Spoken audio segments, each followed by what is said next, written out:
아니 저렇게 힘든 상황에서도 열심히 밝게 사시는 분이 있는데 지금 난 뭐 하고 있는 거지? 내가 이 정도의 불평, 불만을 쏟아내는 게 맞나? 가장 쫓겼던 느낌이 바로 눈물이 나더라고요. 그러니까 너무 힘드실 때 우세요. 대신 제대로 울어야 됩니다. 꺼이꺼이. 시작은 항상 떨리죠. 그 떨림이 두려움이 되느냐 아니면 설렘이 되느냐의 차이인 것 같아요. 실패하는 건 오히려 약이 될 수 있습니다. 가장 부끄러운 건 시작조차 하지 않은 겁니다.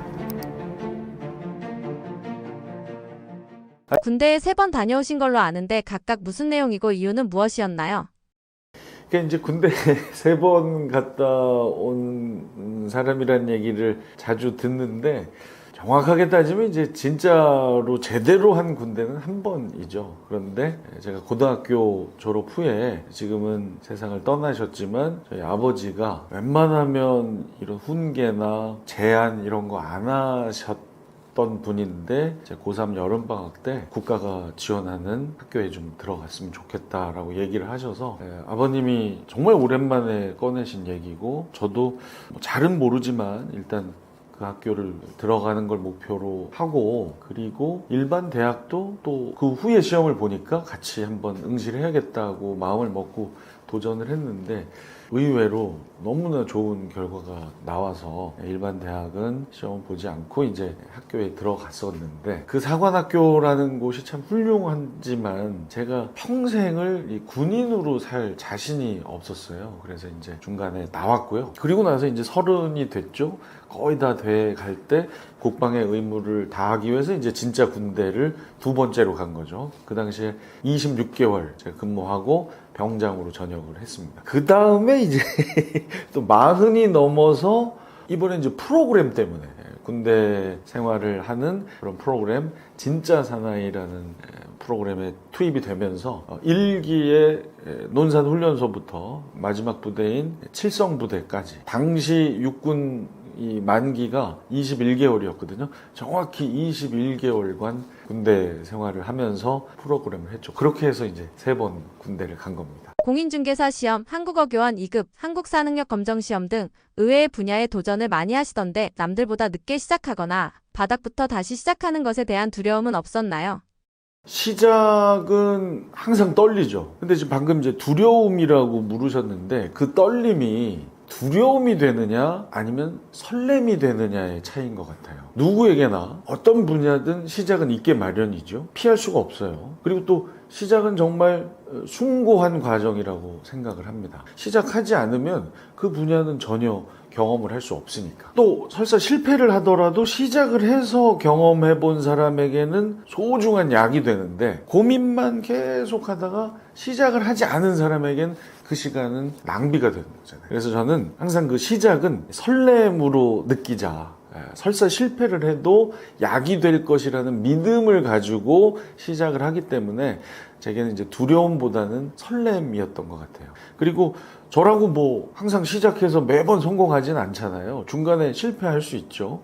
그런데 그 실패는 방금 말씀드렸듯이 약이 됐기 때문에 그 약들을 차곡차곡 이렇게 안에 쌓아놓고 있다가 삶의 고비가 다가올 때 그때 이 약들을 하나씩 꺼내 쓰는 거죠.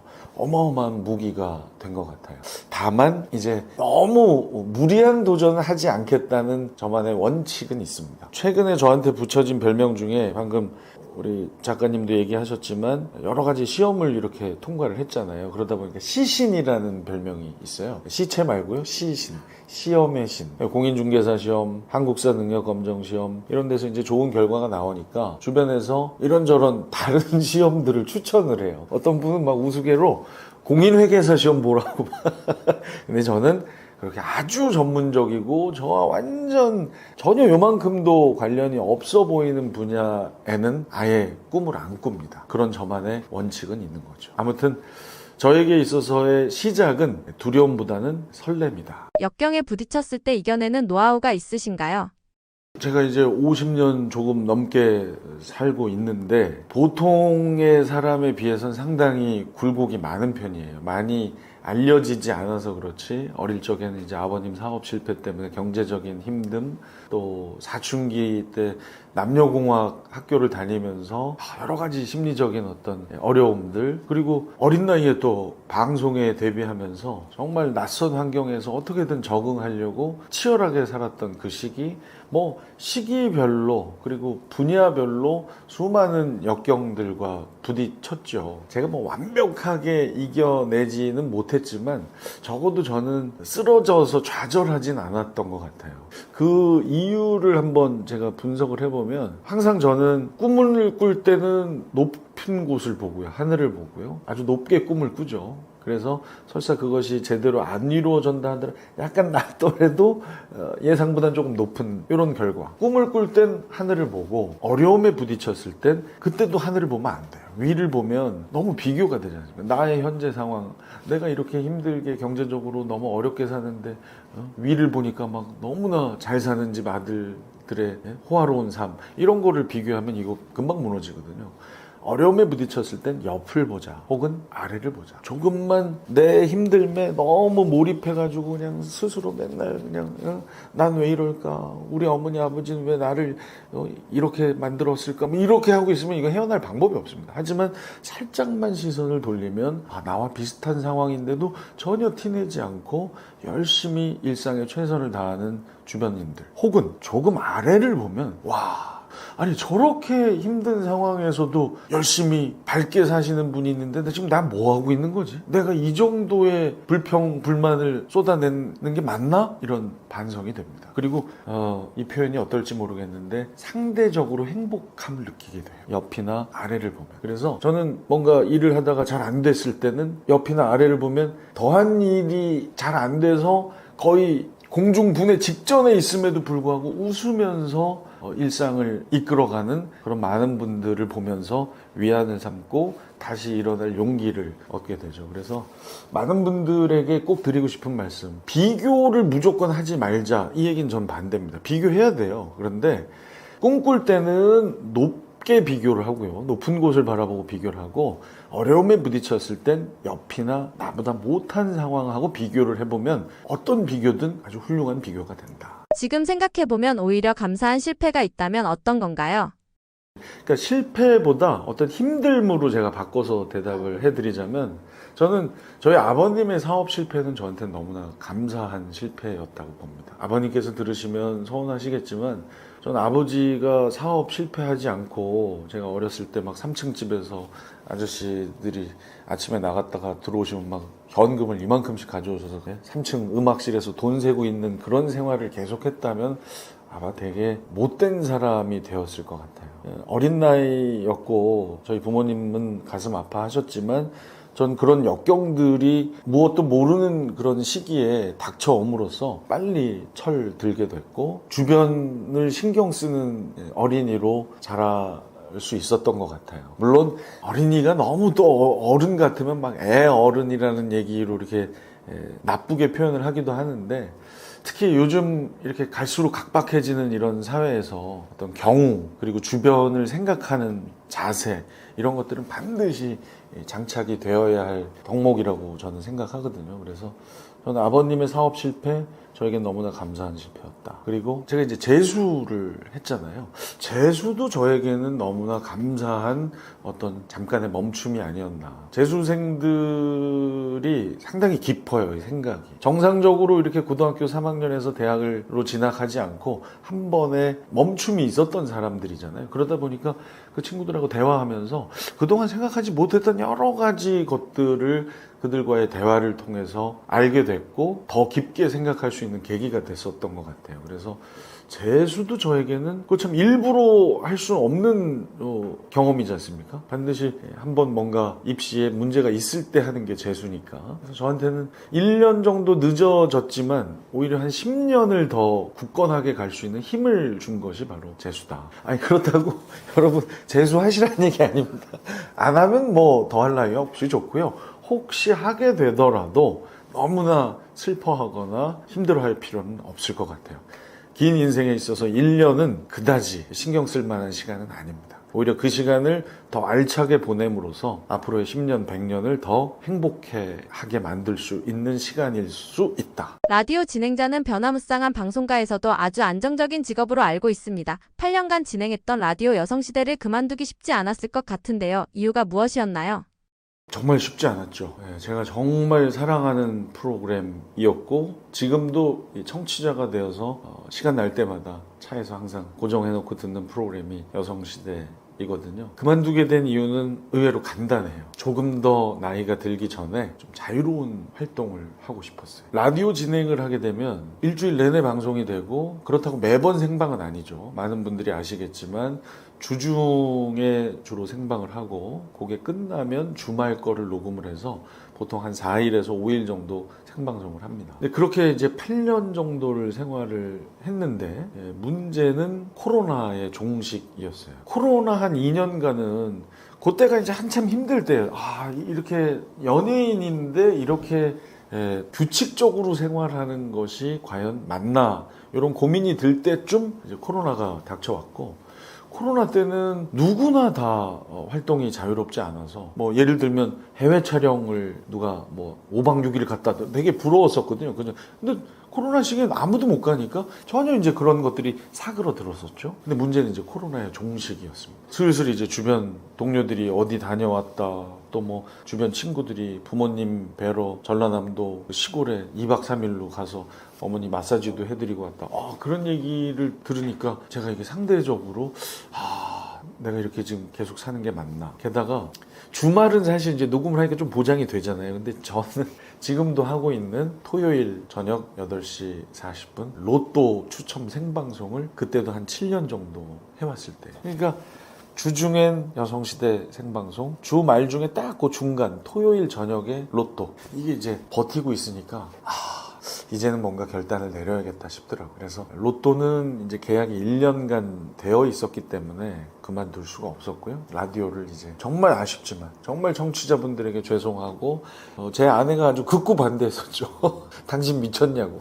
그러니까 보통 이 라디오 1일 프로그램의 DJ는 그러니까 연예인들에게도 상당히 안정적인 보상과 또 그 청취자분들이 DJ를 대하는 그 사랑의 강도가 TV랑 다르거든요. 완전 가족처럼 좋아해 주세요. 그래서 이렇게 밖에 나가거나 아니면 또 지방 행사 가면 막 난리가 납니다. 많은 분들이 막 경석 씨 뭐. 근데 그런 것들을 잠시 중단을 하고 여러 가지 좀 새로운 일들에 도전하고 싶었었습니다. 그래서 어렵게 결정을 했고 양희은 누님에게 먼저 양해를 구하고 양희은 누님이 또 고맙게도 이해를 해주셨어요. 제 마음을. 처음에는 너 미쳤니? 뭐 이렇게 하시다가 이해를 해주셔서 지금 한 2년 조금 넘게 지났거든요. 근데 그 지난 2년 동안 정말 제가 꿈꿨던 대로 많은 다양한 일들을 할 수 있었어요. 한 6, 7년간 못 가봤던 5박 6일이 넘는 해외 촬영 이런 것도 가보고 또 뉴욕의 행사도 가보고요. 지금 많이 몸이 좀 안 좋으신데 저희 어머니도 그 가까운 곳에 계신데도 라디오 할 때는 그 찾아뵙기가 쉽지 않더라고요. 대전에 계시거든요. 근데 어머님 찾아뵙는 것도 훨씬 더 수가 늘었고 그리고 오늘 제가 이거 가지고 나온 이 책을 쓸 수 있게 됐던 제가 한국사 이야기꾼으로서의 과정을 밟을 수 있게 된 것도 역시 조금 여유가 생겼기 때문에 가능했던 일입니다. 30대, 40대를 거쳐서 이제 50대에 들어서셨는데요. 30, 40대 후배들에게 해주고 싶은 이야기가 있다면 무엇인가요? 후배들한테 뭔가 이렇게 훈계하고 이런 거 너무 안 좋아하는데 그래도 떠먹여주는 TV 나왔고 또 작가님이 얘기를 하시니까 그냥 한자로 한번 얘기를 해볼게요. 30대를 우리가 이립이라고 하죠. 립, 설립자죠. 뜻을 품고 서야 하는 시기가 30대죠. 그래서 저는 30대 때는 자신이 정한 목표를 향해서 정말 치열하게 살아야 하는 시기라고 생각됩니다. 저도 정말 치열하게 살았던 게 30대고요. 40대는 이제 한자로 불혹, 혹하지 않는다. 근데 제가 40대 살아봤더니 참 혹해요. 정말 불혹하지 않은 게 40대인데 그래도 제가 이렇게 돌이켜보면 왜 많은 그 분들이 40대가 불혹이라고 얘기를 했는지 살짝 이해가 갑니다. 그래서 불혹이 정말 진정한 불혹이 되려면 실수를 줄여야 하는 시기가 40대라고 저는 생각을 해요.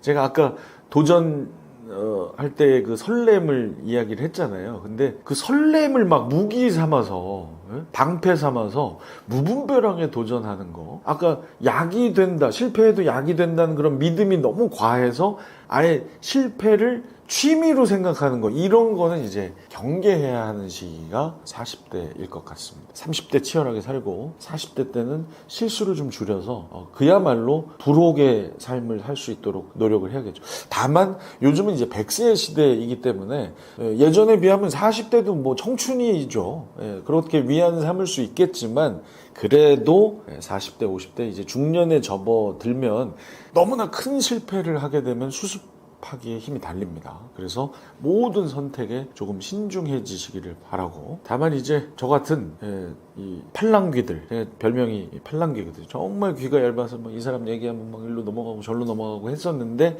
저도 세월이 흐르니까, 그리고 주변에 많은 분들의 이렇게 조언들을 좀 귀담아 들으면서 이제 귓살이 조금씩 붙거든요. 그러니까 세월도 아마 자신을 신중한 사람으로 변화시킬 거니까 너무 부담은 갖지 마시라는 얘기를 마지막으로 드리고 싶습니다. 그리고 하나 더 할까요? 이왕 얘기 나온 김에. 이제 50은, 제가 이제 50대가 됐잖아요. 50은 이제 지천명이죠. 하늘의 명을 아는 시기다. 제가 지천명, 하늘의 명을 알아야지 이런 건 아닌데, 제가 변화를 느껴요, 사실. 50대가 되고 나서. 주변을 좀 밝히고 싶은 생각은 누구나 갖잖아요. 본인과 가족이 행복해지면 그때쯤 주변도 좀 밝히는 삶을 살아야지, 그 때가 되면 뭐 이런 항상 전제를 깔죠. 제가 아직 뭔가 다 못 이뤘거든요. 그런데 이상하게 50대가 되니까 자꾸 그쪽에 더 신경이 쓰여요. 열심히 사는 청년들 보면 막 동생 같고, 전 막내라서 제가 친동생이 없거든요. 근데 막 친동생처럼 느껴지고, 정말 연세가 되셨는데도 막 공부하시려는 그 어른들 보면 막 존경심이 느껴져서 도와드리고 싶고, 이런 마음이 강하게 생기는 시기가 50대인 것 같아요. 그래서 조금 미뤄놨던 일들, 다 이루면 해야지? 아니야, 내가 이루지 못해도 함께 할 수 있어 라는 마음으로 최근에 몇몇 가지 일들을 해봤어요. 그랬더니 정말 보람이 느껴집니다. 그래서 50이 되시면 이젠 미뤄놨던 어떤 더불어 사는 일, 이런 것들을 하나씩 해나가시는 게 어떨까, 여기까지입니다. 그래도 늦은 나이에 여러 가지 시험을 치르셨는데 쫓기는 느낌은 없으셨나요? 쫓기는 느낌이 있었죠. 가장 쫓겼던 느낌이 바로 공인중개사 시험. 눈물이 나더라고요. 공부를 하는데 눈물이 나요. 진짜. 왜냐하면 부동산 관련 법만 5과목 중에 4개가 법이에요. 저는 법 전공자가 아니었고, 그리고 부동산 법 용어들이 얼마나 어렵습니까? 무슨 외국어처럼 들리거든요. 근데 한 권당 책 두께가, 기본서 두께가 이만해. 게다가 뭐 문제 풀어야죠. 또 뭐 모의고사. 이게 그동안 제가 했던 공부는 하면, 정말 열심히 하면 이게 들어왔거든요. 공인중개사 세법, 막 공법 이런 거는 정말 너무나 힘들었는데, 그 순간을 제가 어떻게 이겨냈냐면, 일단 여러분도 너무 힘들면 한번 우세요. 시원해져요. 제가 진짜 예전에 진짜 사나이 때 다리가 갑자기 무슨 훈련을 받다가 다쳐가지고 안 움직이는데, 그 핑계를 대기 싫어서 그냥 이렇게 한 적이 있어요. 그때 화장실에 가서 소변을 보고 세수를 하는데 진짜 같이 이 물이 흐르는 거. 근데 정말 마법처럼 눈물 한번 흐르고 났더니 이 다리가 삐끗했던 게 괜찮아지더라고요. 그건 정말 의학적으로는 설명이 안 되는 것 같아요. 마찬가지로 공인중개사 시험 한 달 남겨놨을 때 제가 공부하다 울었는데, 그 울고 나니까 이상하게 자신감도 생기고, 그동안 막 스트레스로 다가왔던 것들이 사그러드는 느낌? 그러니까 너무 힘드실 때는 우세요. 주변이 보는 게 좀 창피하시면 혼자 있을 때 대신 제대로 울어야 됩니다. 꺼이. 그래서 뭐 몸이 쫓기는 느낌. 내가 이젠 40이 넘으니 이게 안 움직이는구나. 20살 청년들하고 똑같이 훈련받기엔 쉽지 않네. 쫓기죠. 시험은 이제 한 달인데 이걸 어떻게 해야 되나, 쫓기죠. 이럴 때 제대로 한번 울고 나면 마음이 일단 좀 가뿐해지실 거고, 이걸 응원해주는 사람들, 혹은 이거 하라고 배려해준 사람들, 뭐 예를 들면 공인중개사 시험을 제가 2년간 준비를 했는데 제 아내하고 아이가 너무나 많은 배려를 해줬어요.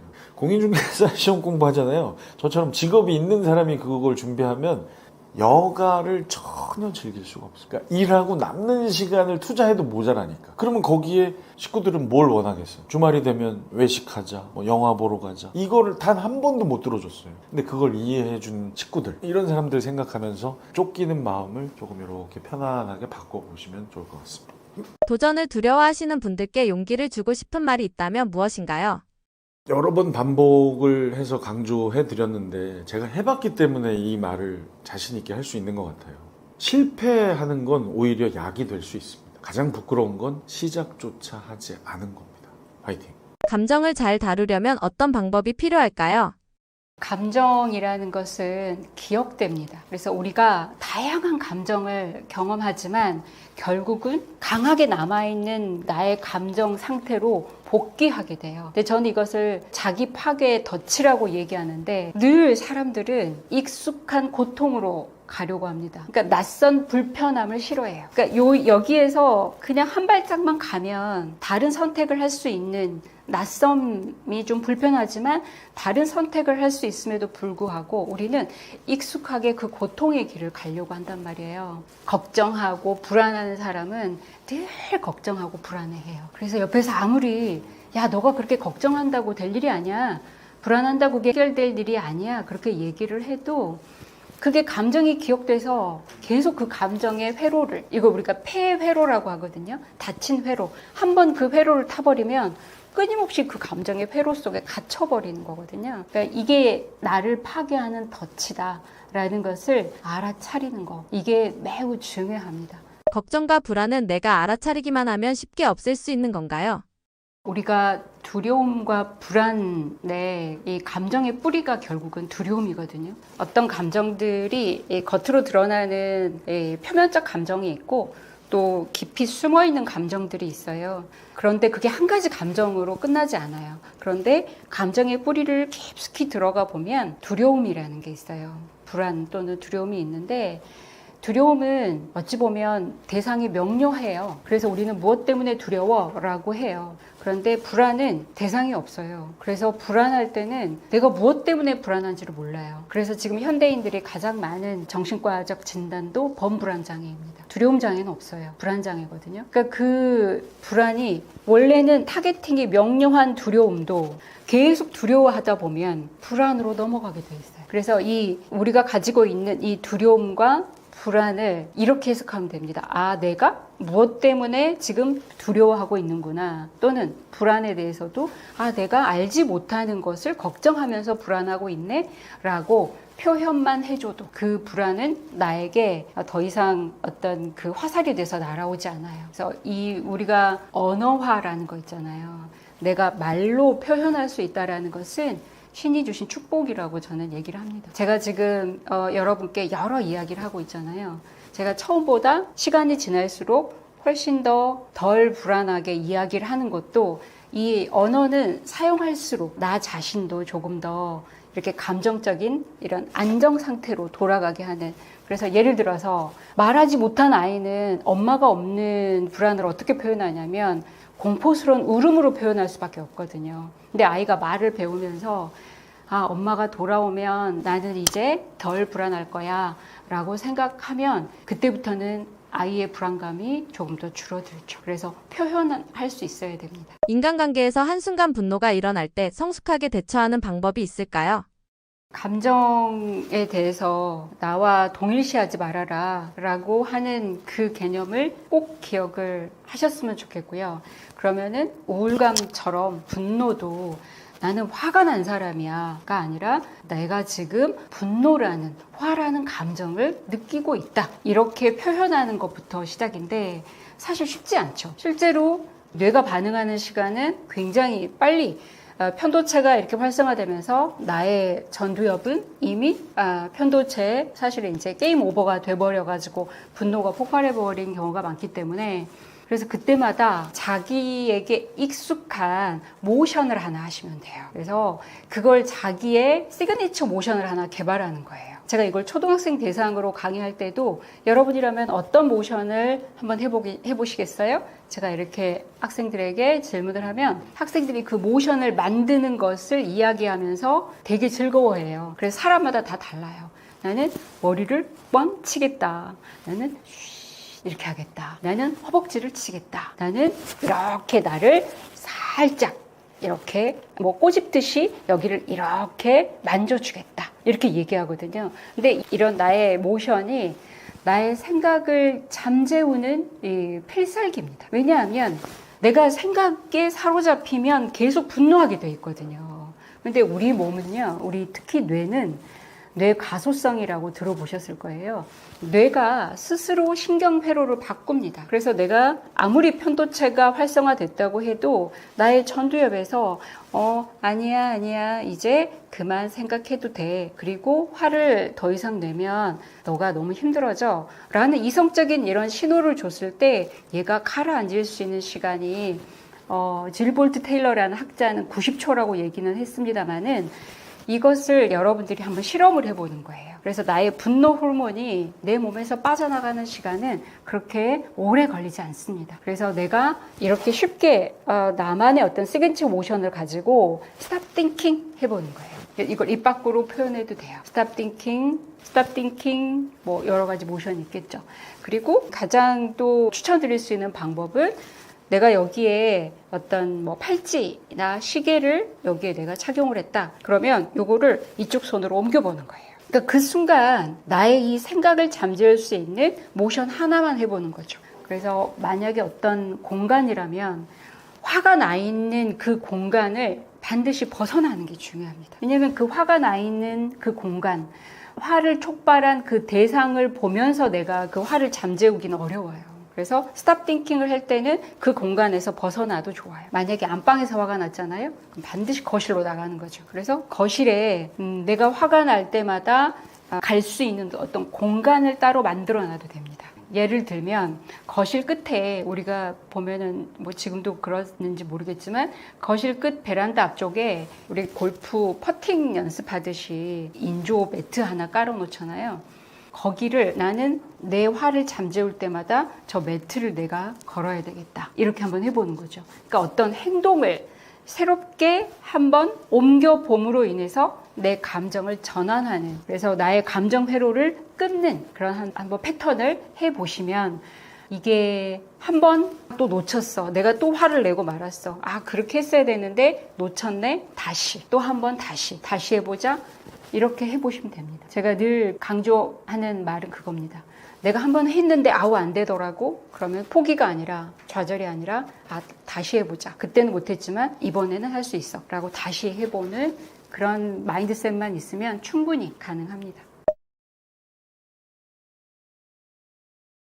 저는 감정에 집중한 이유가 저 또한 감정에 매우 민감하고 예민한 그런 성향이기도 합니다. 제 아이 역시 그런 성향을 고스란히 물려받았고요. 그래서 일명 우리가 이걸 감정 대물림이라고 얘기하는데 내가 이 예민한 이 감정이 나의 단점일 수만은 없잖아요. 그래서 어떻게 하면 이 예민한 감정을 강점으로 전환할 수 있을까, 이런 생각들을 했기 때문에 타인의 감정에도 민감하게 제가 알아차리고 반응할 수 있었습니다. 그래서 저는 감정에 대한 공부를 했고, 또 이 감정이 일어나는 그 원리나 작동의 그 프로세스를 공부하다 보니 뇌과학하고 연결이 될 수밖에 없었습니다. 제가 셀프케어라는 이 책, 특히 감정치유 프로세스 리치를 개발을 한 것도 형식적으로 감정에 대해서 우리가 막연하게 알고 있는 내용뿐 아니라 이게 어떻게 뇌 가소성하고도 연결이 되고 그리고 우리 몸하고도 연결이 되는지를 우리가 이해하면, 그러니까 감정에 대해서 이해하면 감정을 좀 더 쉽게 다룰 수 있겠구나라는 것을 알게 돼서 이 셀프케어라는 책을 출간을 했고요. 제 아이가 대학생이 돼서 그런 얘기를 했습니다. 제가 자라고 보니 굉장히 예민한 성향이라는 걸 알았다. 엄마가 매우 힘들었을 것 같은데 돌이켜보면 엄마가 나에 대한 존중, 배려가 있었기 때문에 내가 이런 성향임에도 불구하고 잘 자란 것 같아서 너무 감사하고, 엄마는 나에게 있어서 정비소 같은 역할이다. 무한 경쟁의 레이싱 선수처럼 뛰는데 차가 다치거나 내가 힘들었을 때 엄마한테 가면 다시 고칠 수 있었으니까, 아마 병원에 가시면 처음 가는 곳이기 때문에 낯선 곳에 이정표 이렇게 줄선 따라서, 그래서 병원에 가면 그런 말씀 많이 들어요. 저 파란 선 쭉 따라가십시오, 이런 얘기 듣거든요. 제가 만든 리치, 감정치유 리치 프로세스는 바로 그런 정비소와 같은 그런 안내선과 같은 그런 역할을 할 수 있도록 저는 이 프로세스를 만들었습니다. 그래서 언제나 감정적으로 흔들릴 때, 그리고 내가 또 반복적 패턴에 이렇게 또 휘말리고 있구나 라는 생각이 들 때마다 그 리치의 여정을 쭉 따라가면 어느새 평온한 자기를 만날 수 있을 거라고 생각을 합니다.